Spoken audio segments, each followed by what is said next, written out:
Ricky, Nado. Abang Mando. Sule. Abang, kamu ini mau duduk bareng nggak? Boleh silakan. Sini ya.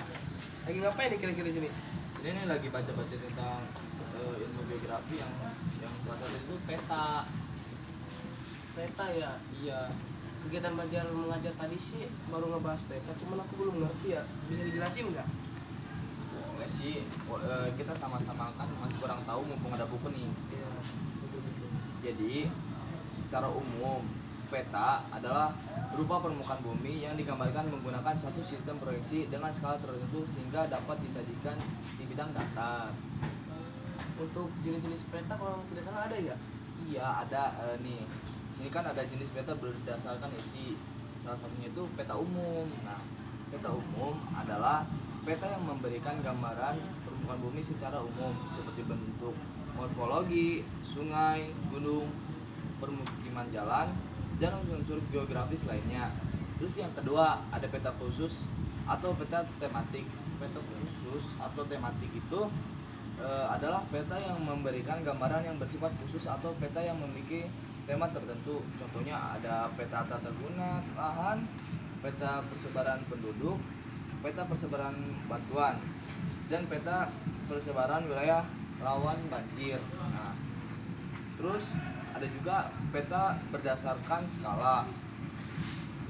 Skala adalah perbandingan antara jarak dua titik pada peta dan jarak sesungguhnya kedua titik tersebut di permukaan bumi pada satuan yang sama. Nah, jadi dalam jenis peta skala itu ada salah satunya itu peta kadaster, yakni peta yang memiliki skala 1:100 sampai 1:5000. Umumnya peta yang menggunakan skala ini adalah peta sertifikat tanah. Yang kedua ada peta skala besar, yakni peta yang memiliki skala 1:5000 sampai 1:250.000. Peta jenis ini digunakan untuk perencanaan wilayah. Yang ketiga ada peta skala sedang, yakni peta yang memiliki skala 1:250.000 sampai 1:500.000. Umumnya peta ini menggambarkan cakupan wilayah provinsi atau pulau. Terus yang keempat juga ada peta skala kecil, yakni peta yang memiliki skala 1:500.000 sampai 1:1 juta. Umumnya peta ini untuk menggambarkan negara dan region atau kawasan. Mulai paham sebenarnya. Dan kalau tidak salah ada tentang proyeksi peta ya? Proyeksi peta. Bentar, fungsi peta dulu deh. Fungsi peta dulu. Nah, di sini ada penjelasan fungsi peta itu. Yang satu, menunjukkan posisi atau lokasi suatu wilayah di permukaan bumi. Yang kedua, ada memperlihatkan atau menggambarkan fenomena-fenomena yang dan bentuk-bentuk di permukaan bumi. Yang ketiga, ada memperlihatkan ukuran atau luas daerah dan jarak di permukaan bumi. Yang keempat, ada menyajikan informasi dan konteks ruangan. Oh, ada 4 ya, paham. Dan aku izin nanya yang terakhir ya. Tentang proyeksi peta tuh aku kurang paham. Kalau dijelasin bro. Proyeksi peta ya.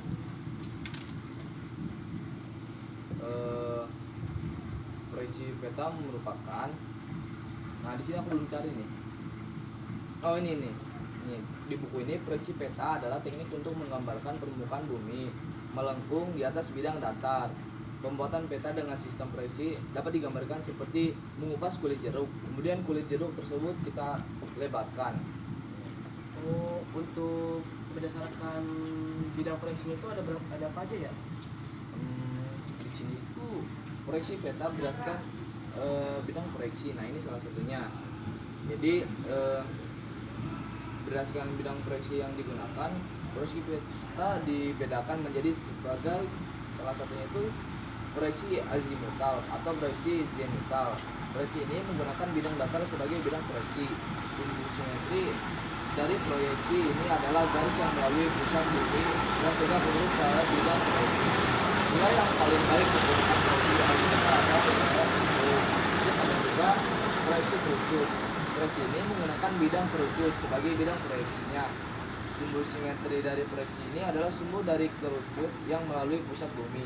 Proyeksi kerucut paling baik digunakan untuk menggambarkan wilayah lintang Nah, terus yang ketiga ada proyeksi silinder. Proyeksi ini menggunakan bidang silinder sebagai bidang proyeksinya. Sumbu simetri dari proyeksi ini adalah sumbu dari silinder melalui pusat bumi. Penggambaran wilayah ekuator atau khatulistiwa termasuk negara Indonesia sangat sesuai menggunakan proyeksi silinder. Terus di sini juga ada proyeksi peta berdasarkan posisi sumbu simetri bidang proyeksi. Berdasarkan posisi sumbu simetri bidang proyeksi yang digunakan, jenis proyeksi peta dikelompokkan yang salah satunya itu ada proyeksi normal atau polar, yaitu ketika sumbu simetri di bidang proyeksi berimpit dengan sumbu bumi. Yang kedua ada proyeksi transversal atau ekuatorial, yaitu ketika sumbu simetri bidang proyeksi tegak lurus terhadap sumbu bumi.